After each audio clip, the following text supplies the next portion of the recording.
नमस्कार। तपाईँहरूले blood sugar check गर्दा गर्ने मिस्टेकहरूको बारेमा म आज भन्ने छु।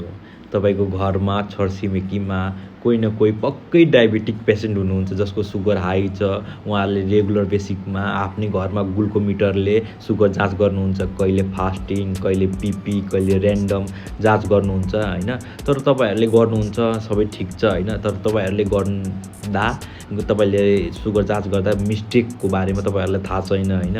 तपाईँहरूले बिहान उठ्नुभयो अनि ग्लुकोमिटर लिनुभयो अनि प्रिक गर्नुभयो औँलामा होइन। औँलामा प्रिक गर्ने बित्तिकै ग्लुकोमिटर लिनुहुन्छ, स्ट्रिप लाउनुहुन्छ, ल जाँच्यो, ओहो सुगर आयो भनेर ठिक्क छ भनेर बुझ्नुहुन्छ होइन।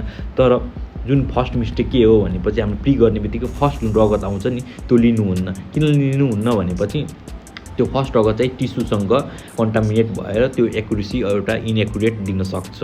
त्यही भएर जहिले पनि प्रिक गर्ने बित्तिकै त्यो फर्स्ट रगत पुज्ने अनि अर्को सेकेन्ड रगत आउने बित्तिकै त्यो सेकेन्ड रगत लिने जाँच गर्दा चाहिँ अलि एक्युरेसी आउने चान्स बढी हुन्छ। सेकेन्ड भनेपछि के हो भनेपछि हामीले प्रिक गऱ्यो अनि यसरी स्क्युज गर्छौँ क्या होइन, थिचेर रगत निकाल्छौँ, त्यो पक्कै पनि गर्नु हुँदैन। सेकेन्ड मिस्टेक भनेको यो हो, थिच्ने काम हामीले गर्नुहुन्न, त्यसले पनि इनएक्युरेसी देखाउँछ।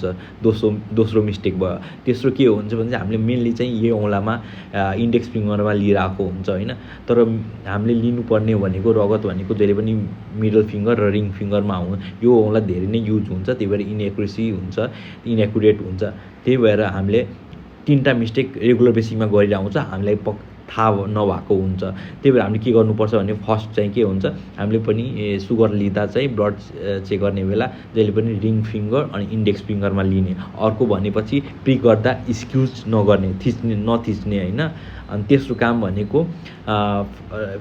प्रिक गरेपछि तपाईँले फर्स्ट रगत नलिने, सेकेन्ड रगत चाहिँ लिने। यस्तै तपाईँले सानो सानो मेडिकल फ्याक्टहरूको लागि मलाई फलो गर्न नबिर्सिनु होला। धन्यवाद।